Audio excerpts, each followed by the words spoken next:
What do you think the role of British Pakistani women is in this society today? It should definitely lead the way, be a role model, be an example, do something, make a difference, be a strong character basically. I think women have a big voice, especially we've got big role models now and to follow and for the next generation. I think the role of Pakistani women in British society is extremely important, as the role of all women is important. And I like to think that we have an equal role with men, because women have achieved huge things through the centuries, not just recently, but particularly in the last couple of decades, making much more progress. I think the role is expansive. It is for the Pakistani women to take it on. The challenge is for the women. Britain is the best place for us to be in. We are very grateful that we are here. I'm very grateful. And the opportunities are limitless. It's for us to now get on with it, as they say. It's a very important role, and they are playing, and we're really, really happy that this is happening here today, empowering women. Women are the most important thing, and we value the role that they play. We've got Member of Parliaments, women, we've got baronesses, lords, women, and we've got other people, doctors, and the more women that come forward, the better it is. And we're really, really pleased that some of the women in United Kingdom that are playing a major role, but we need more women to come forward and play that major role. I think it's to give a positive light on Pakistan and represent them in a good light, considering all the bad media they get these days. Well, I think women have a lot of different roles, and there's a lot more women entering professional arenas. There's more women entering politics. There's women doing civic duty as magistrates, as school governors, and then there's women working across many professions and hard-working mothers. A lot of ladies are staying home and looking after their children, doing a really good job. So there's many different roles for women in this community. I guess we need to integrate with the society, be part of it, and retain our Pakistani roots. I think that keeping the two simultaneously will work well for all of us, and we should embrace what we have here. I think we have a very strong background and a very proud background, and I think it's absolutely fascinating, and it's amazing to be Pakistani and British in this country. Very proud of that. What do you think the role of British Pakistani women is in society today? They are the asset of this country at the moment, and they are doing very well in lots of fields, just like sports and most of politics. And they are doing good according to me, and it's good the change is happening. If a change is happening, that is good, I think these days British Pakistani women are playing a much more major role than they were sitting at home years ago. I myself run a TV channel with my husband. I also have a charity school in Karachi, and I work full time. Both children are highly educated here. My son is a doctor, my daughter's trying to open her own business. And I think with time, women's role here has changed a lot. बहुत अच्छा role है, और यहाँ पे औरतों की ही ज़्यादा औरतों को एडवांटेज है, तो बहुत अच्छा है. पाकिस्तान से तो बेस्ट है ये. I think British Pakistani women have a very important role in this society. They are the matriarchal. They bring us up when we're children. We learn a lot from our mothers. But I think where we are now, without the women supporting us as men, if you like, as well, it's very important. As well as that, we do have a shortage of work power. And there is a saying that behind every successful man, there's certainly a woman. And I think we're getting to the stage now where behind every successful woman, there's a man as well, where it's actually turned. And I come across successful women in everyday working life, whether they be in business, they be in politics, education, and there's certainly a place for them. And actually we can learn a lot from them as well. It's not as recognised and celebrated as it should be. I think we need to give more recognition, we need to celebrate women more, and I think we need to get that message across to Pakistan as well, in terms of Pakistani British women, to showcase what we have and the role models we do have amongst us, because there are many of us. I think I'm so happy to see so many women here actually who have worked so hard in this country and got somewhere in life. And a very successful woman, and Roxana is here with Venus TV. And I have opened a store up here at Tehzeeb, London. So I'm running that. I think it's a struggle in this country, but we have got somewhere. The role I think we play is becoming a strong mother and a strong woman, a role model. I think we're all trying to, probably achieve that. And probably, I think the other side of that is that when you have businesses here and so many other platforms where we work from, I think we work hard here, but we then send a lot of money back to Pakistan. And then that helps in that, the poor people there as well. The workers who work there and charities we run, probably we help. So that I think is a really achievement, I think, which we think that we have achieved. I think we have a really important role to play because as mothers, as family members, as well as entrepreneurs, as well as teachers, we have pretty much covered every sphere of society at the UK. So to bring our Pakistani identity to that role, I think is absolutely fantastic that we can actually be ambassadors across the piece to everything. I see very much firsthand what happens in their building relationships between Asian women, particularly Pakistani women, in developing their careers. We do a lot to encourage them into high-profile positions, enabling them to fulfill whatever their ambitions are into whatever field they want to move into as a career. Of course, I'm a very strong believer that women should have equal rights and equal opportunities as the same as men. And so, it's excellent to see that the World Congress of Overseas Pakistanis has organized such a wonderful event to celebrate the achievement of women.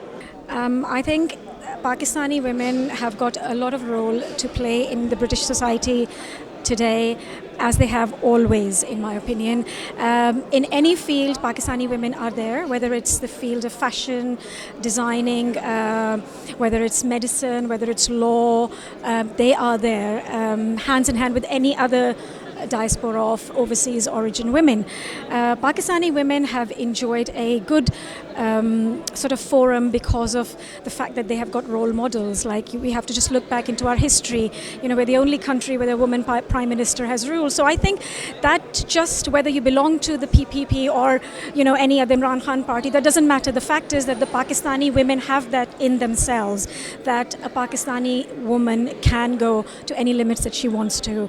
And I think that is a message that has to be sort of made forward, and that's what's happening, I think, in this country at the moment.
Ladies and gentlemen, it's a great time to be a woman these days. They're already talking about female James Bond. We are expecting a female president in the White House probably for the first time. And who knows, in the next election, a female prime minister in the UK. So this is the time of women. So it's a great time to be a woman. And this is the time when World Congress of Overseas Pakistanis thought to strike the right kind of card. So we are falling in sync. So that's why the first Women Achievers Congress. Interestingly, recently, a blockbuster Hollywood movie arrived, and most of you might have watched it. It's Suffragette, on the suffragette movement. And I could just recollect quickly, in a few seconds, the earlier scenes, in fact. So could you imagine, approximately 90 years back, in London, women beaten up, being dragged by the British police only because they were demanding their right to vote.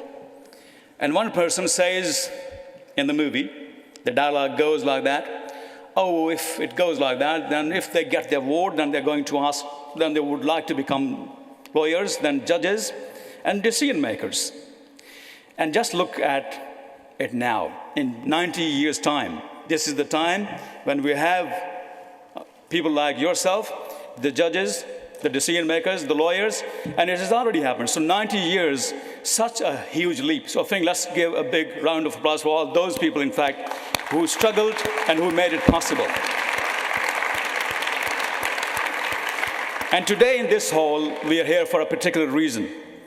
This hall, if you don't know, it might be a surprise for you, that first time when the women were granted the right to vote, it happened in this hall, in Emmanuel Center. Right. So suffragette movement, once again, we pay tribute to all of those women, in fact, women of substance. And women of substance, those who are worldwide playing a greater role in our community itself. So due to time factor, I'll be requesting Chairman World Congress of Overseas Pakistanis, Sajjad Karim MEP, to initiate and welcome you all.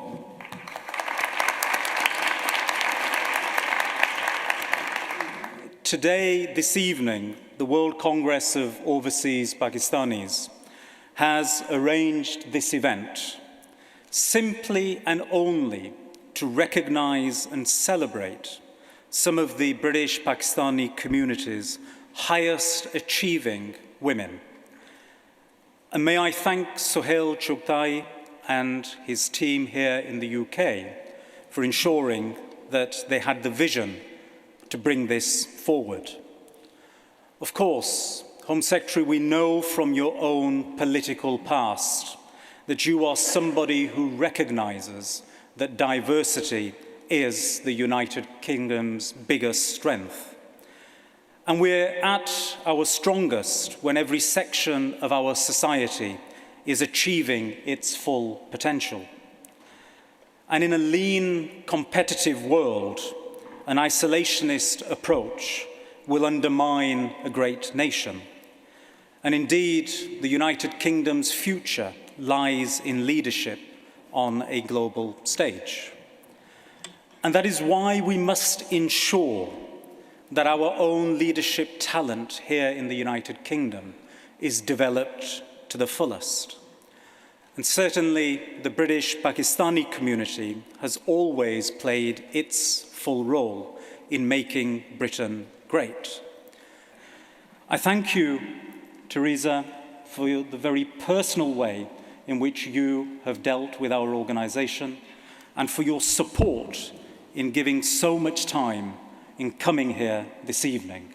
It is greatly valued, it will be remembered, and I know it will be a source of great encouragement for every individual within this room now and much further afield. With that, I bid you all a very warm welcome this evening. Thank you. Thank you, Sajjad Karim. We have these women of substance in our Board of Governors, and one of them is Sania Qureshi. You are familiar. Sania has worked as a civil servant in different roles and as an advisor, and we are so proud that she's a member of Board of Governors. I'll be requesting her to come over and speak about the women of substance, which reflects the ethos of today's event. So, Sania Qureshi. Thank you very much, Arif. Good evening, ladies and gentlemen, honourable members of Parliament, distinguished guests. Assalamu alaikum. Today's vibrant cultural landscape, that is Great Britain, offers unlimited opportunities to those who thrive to make a better life for themselves and for others. I've had the privilege of growing up in both the United Kingdom and Pakistan. I have rarely seen such a strong emotional connect between a particular diaspora and its adoptive country. I remember as a young teenager in Lahore receiving Princess Diana at Kinnaird College on her debut visit to Pakistan in 1992. The affection and die-hard loyalty to the British monarchy was remarkable to see. And now standing here, having worked in the British civil service for over 2 decades, delivering policy within central government, I'm proud to call myself a British Pakistani. And I'm honoured to speak on behalf of our community in the auspices of distinguished, respected members of Parliament. I see the current struggles which many quarters of our community face in their day-to-day journeys to improve their financial lot and their livelihoods of their families, in the onslaught of austerity, and faced often with a very divisive media. These are real and present challenges that we face. Equally, I see the emerging success stories across the country of individuals who have made remarkable progress in their sector of specialism, be it engineering, academia, sports, media, fashion, music, literature, and of course, politics.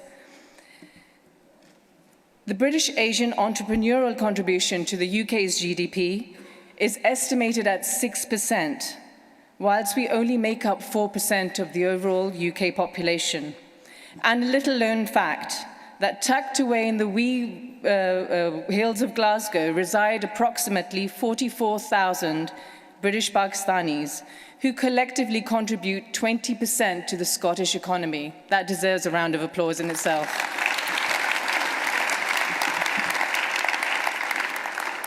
Also, as our Honourable Sajjad Karim mentioned, our contribution to Great Britain didn't simply begin with the influx of migrant workers in the 1960s British industrial north, but it began in World War II, where heroines such as Noor Inayat Khan sacrificed their lives for a free Europe. Ladies and gentlemen, this is my Britain, our Britain, a country which acknowledges its female power and celebrates it too.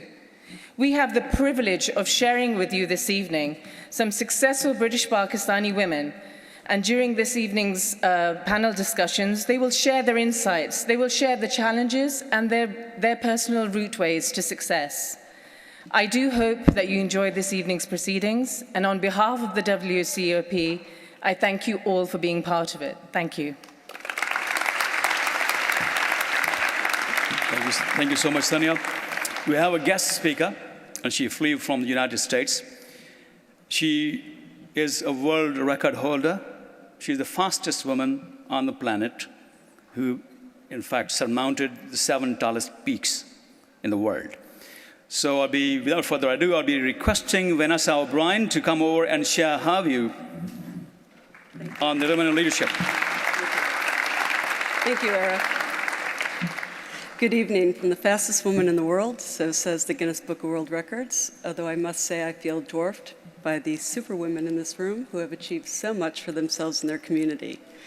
My name is Vanessa O'Brien, and I would like to first start by thanking the World Congress of Overseas Pakistanis for their wonderful agenda, to the High Commissioner and the Home Secretary for their presence and their support. The 2 records that I hold are for climbing the highest peak on every continent in the shortest period of time for a woman. But that's not really the wow. The wow is that I did these things having left banking with no climbing experience whatsoever on the back of the last financial recession. And this I did really almost as a challenge that went along the lines of what would you do if you weren't afraid? Basically, today, as a British national by naturalization, as you can tell by the accent, I qualify to speak at a diaspora event because I feel I am a Pakistani by soul. I first fell in love with Pakistan on a reconnaissance mission to K2, which is the second highest mountain in the world, 8,611 meters, not too far from Skardu in the Karakoram. On my way to find a mountain, I found something much more interesting. I found the loveliest people with a long-standing tradition, a wonderful culture, and newfound friends who offered the kind of hospitality unlike anything I had ever encountered. The Pakistani culture is one that puts family first, and as you can imagine, this was refreshing to my Western eyes.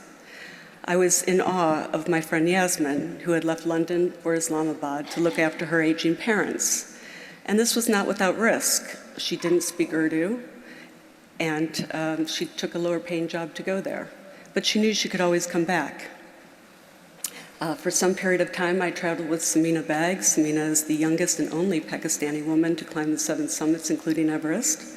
And the men I met along the way were charming and hospitable, and it was almost, these are in Islamabad and Skardu, it was almost as if they too subscribed to the words of Muhammad Ali Jinnah that said that there should be equal rights for all men, women, and children, regardless of their religious beliefs or political views.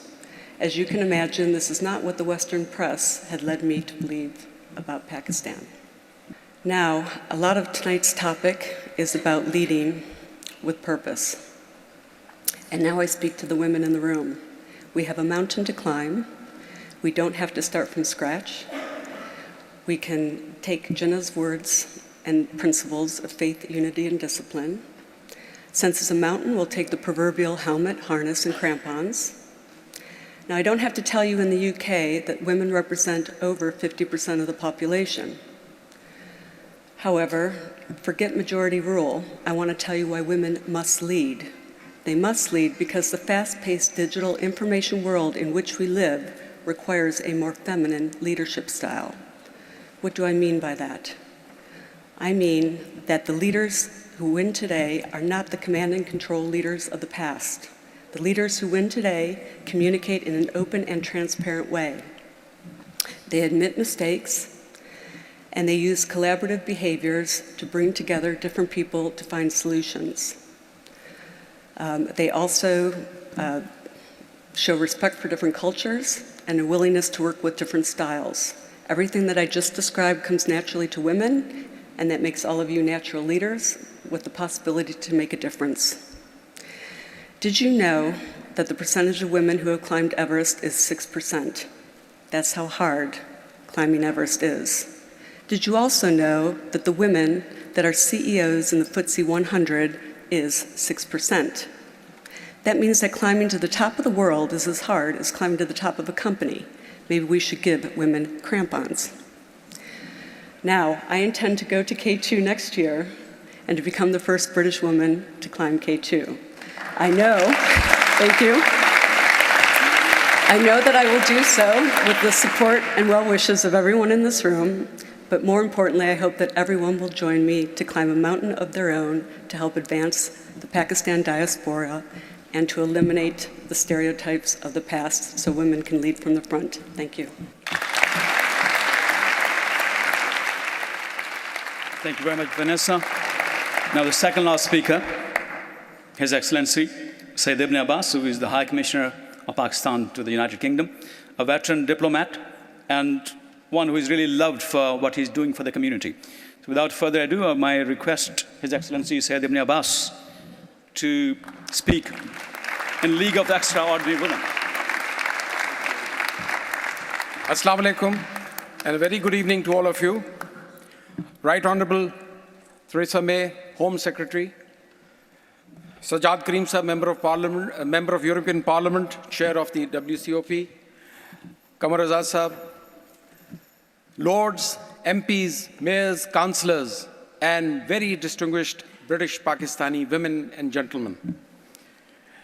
I think WCOP couldn't have done better in asking a person this evening to be your chief guest or the lead speaker, other than a very successful financial manager, a politician of excellent qualities, and a very elegant woman or lady. I think, Madam Minister, you are a role model for these women here.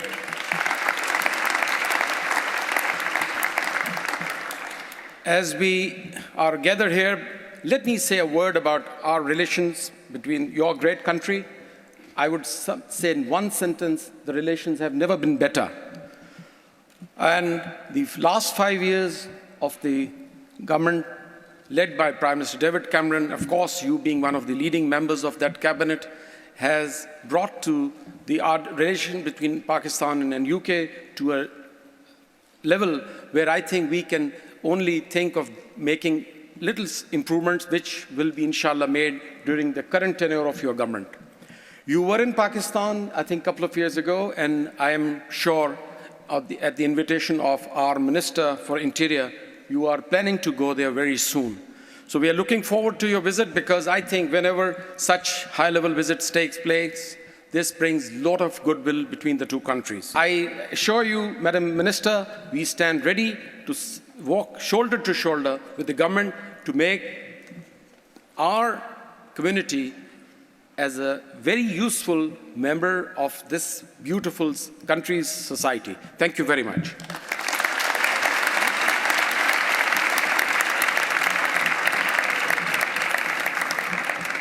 Thank you very much, Your Excellency. And now we come to the keynote from our Women of Steel. She is the longest-serving Home Secretary in the United Kingdom, now currently an MP from Maidenhead, with an illustrious record, in fact, of performance. And there's a very interesting fact about her, which I believe few of you might be familiar. I just found it when I was attending another Women Congress a few days back, Tina Brown's, where the Home Secretary was also invited. And we found out that late Prime Minister Benazir Bhutto, she was the one who set the match between the Home Secretary and her spouse. So she was the one, in fact, who became one of the reasons for them to get married. And as it's a very happy marriage, I think Pakistan could take credit for that. So may I request Madam Home Secretary to come on the stage. A big round of applause.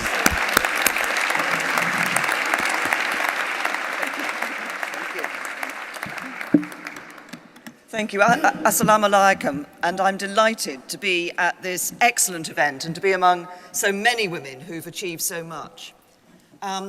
But first of all, can I just say how sorry I was to hear about the terrible earthquake which hit Afghanistan and Pakistan this week and was felt as far away as India.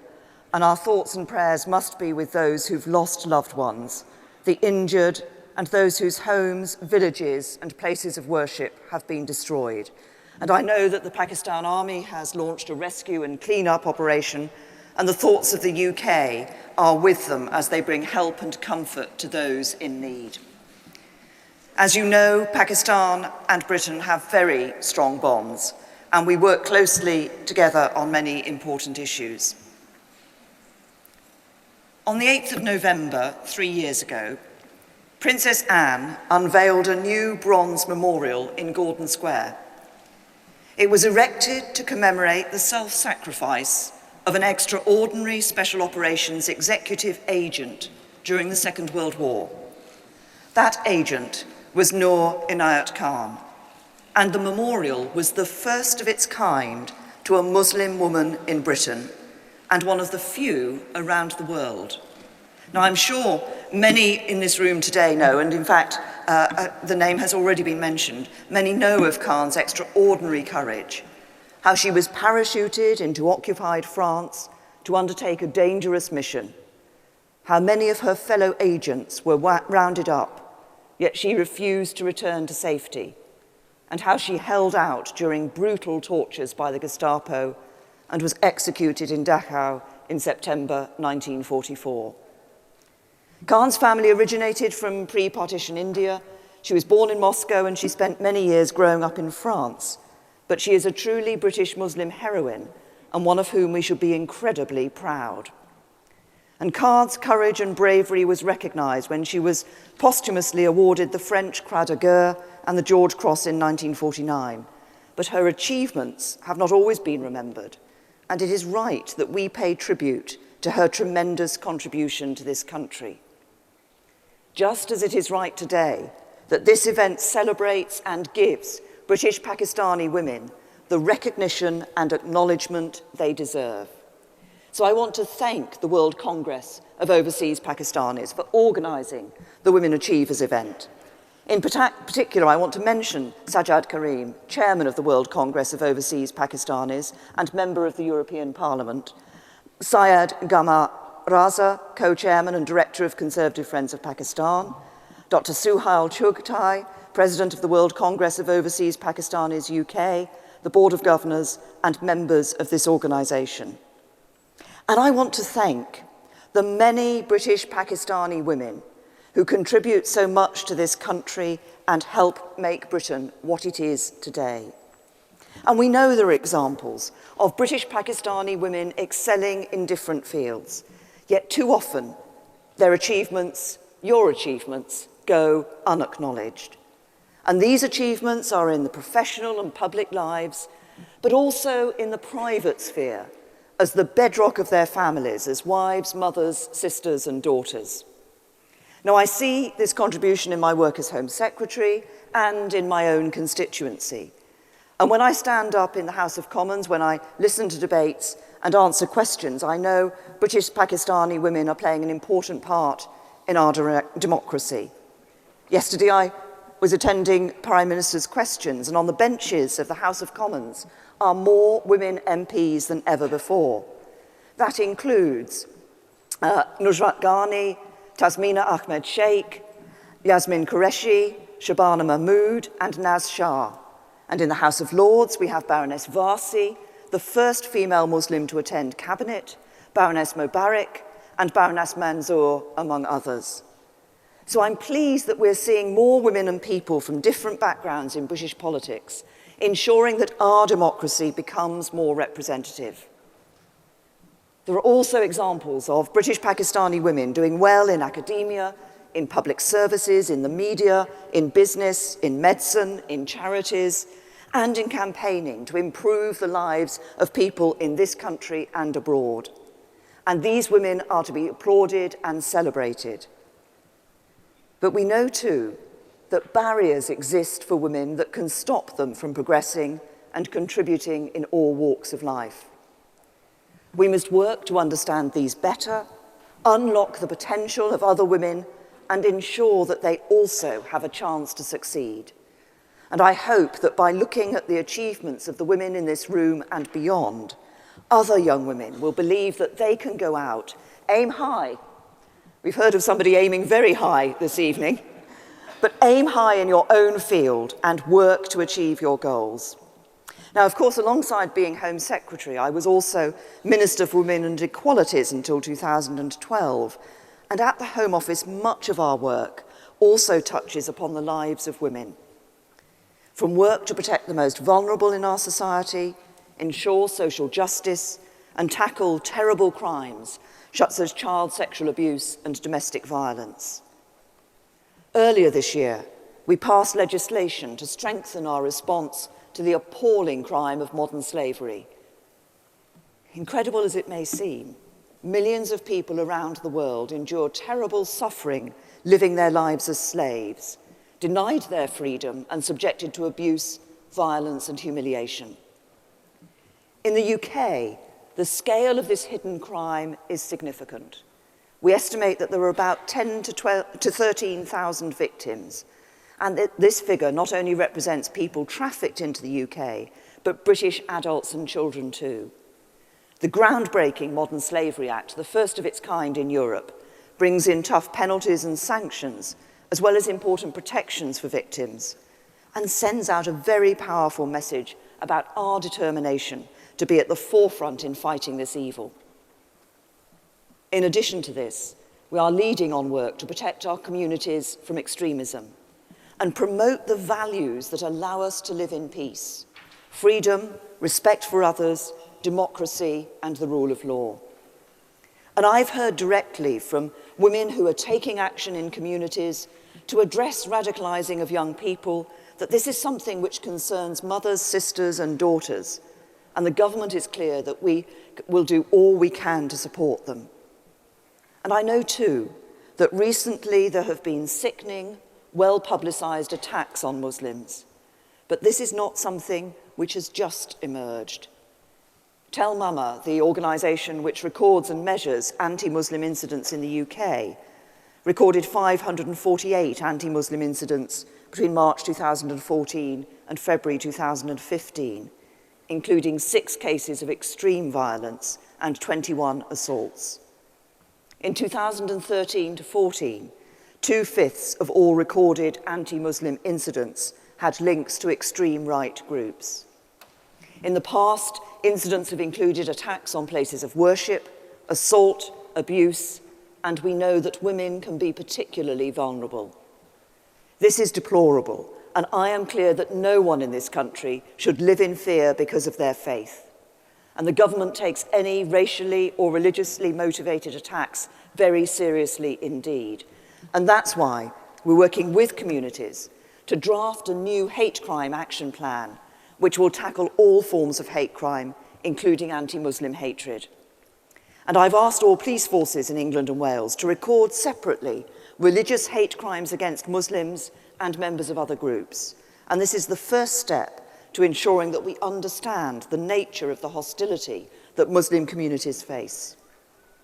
In addition, we want to ensure that men and women in all communities are able to make the most of what this country can offer, particularly in regards to education and employment. So the government has asked Louise Casey to conduct a review into how we can boost opportunity and integration in our most isolated communities. It will be wide-ranging, developing our understanding, engaging with communities, and identifying interventions. And Louise will provide me and the Prime Minister with an interim report on her findings early next year. But we know from experience that interventions that offer opportunities to women and girls can often be the most effective. For example, helping mothers to improve their English so they can help their children, or helping women find employment so the next generation of girls can have role models to look up to. And it's to the theme of role models that I want to return. I've talked about Noor Inayat Khan, but there are other women too. We've just heard reference being made to the late Benazir Bhutto, who, as you've just heard, I had the privilege of knowing, and she did indeed introduce me to my husband. But other women too, like Malala, women of extraordinary courage. And I know from my visits to Pakistan and to communities in the UK, the warmth, the compassion, and the good humour of the people of Pakistan and here. And you're showing others what can be done. So my message to you today is to go out and speak to young women and girls, to engage with them and encourage them, to give them confidence and show them what is possible.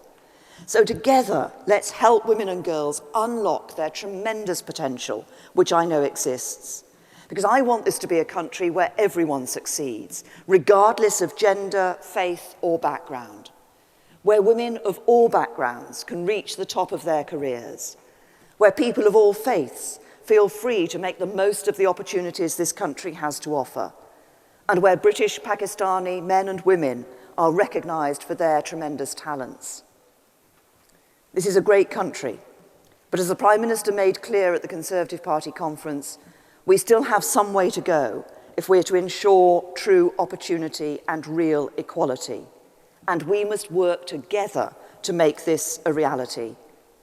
So I want to congratulate you for all that you've done, to congratulate the organisers of this event, for ensuring that we recognise the immense contribution made by women. And I wish the women achievers, World Congress of Overseas Pakistanis, good luck and all the best for the future. Shukriya.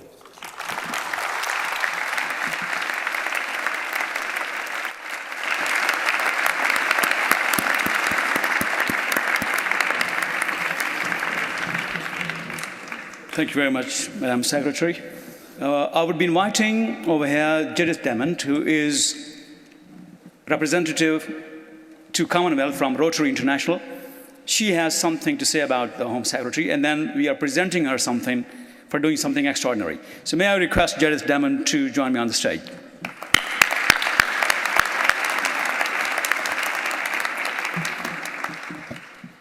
Home Secretary, High Commissioner, distinguished guests, it is a great honour to be with you this evening at this inaugural event recognising the achievements of women.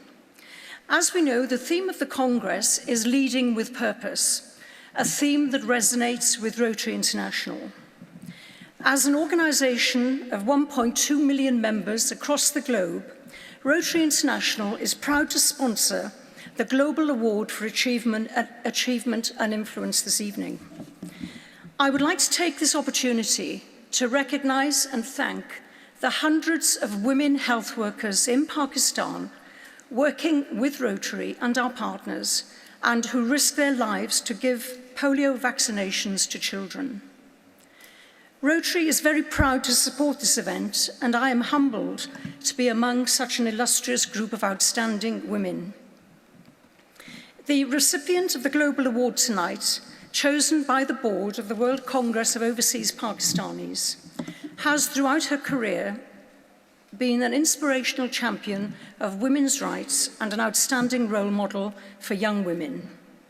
Earlier this year, as she mentioned, she pioneered through Parliament the Modern Slavery Act, which over the coming years will remove the scourge of slavery and human trafficking for many young girls and women.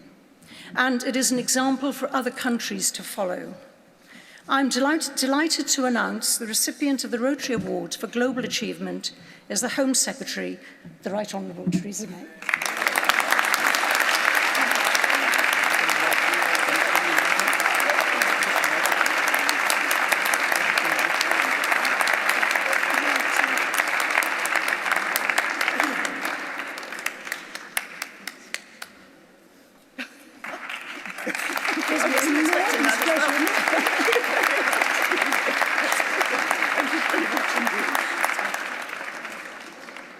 Well, it feels like one of those Oscar speeches where there's a whole list of people I should thank, but thank you very much indeed. And it's really a great surprise to me to be receiving this award this evening, but thank you very much for it. And can I just say, Judith has just mentioned the Modern Slavery Act. I think this is a really important piece of legislation. I think it's going to make a real difference, not just here in the UK, but I hope across the whole world. And I hope we can work with other countries across the world to ensure that we do eradicate the scourge of slavery that sadly is still there for too many people who are living across the globe today, many of them women and children. So thank you very much indeed. And I think this will just, I hope, inspire not just me but others to go on and to ensure that we can take action in that particular field. Thank you very much. Thank you.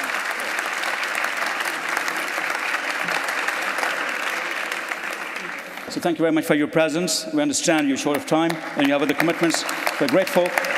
May I request the members of the Board of Governors to say goodbye. And may we all give a big round of applause for the amazing presence to celebrate the women achievers. I think we are here to celebrate the successes of British Pakistani women, and they have done very well in each and every field of life, be it culturally, politically, socially, or economically. Even they are entrepreneurs, they are politicians. In every field we see them. So we are here just to celebrate them, their successes, and would encourage the youth to replicate whatever our successful women have achieved in their lives. So I think basically it's networking, and we want to celebrate all those who have done well, but we would like others to follow. Madam आप अपवा की honorary chairman भी हैं, आप high commissioner साहब की बात से agree करेंगे? जी बिल्कुल, high commission is always there. जब भी हमारे कोई इवेंट्स होते हैं अपवा के, लेडीज़ के, he is always supportive and women have a very vital role, as you know, in every field. So mashallah, London में भी the Pakistani women are doing very well.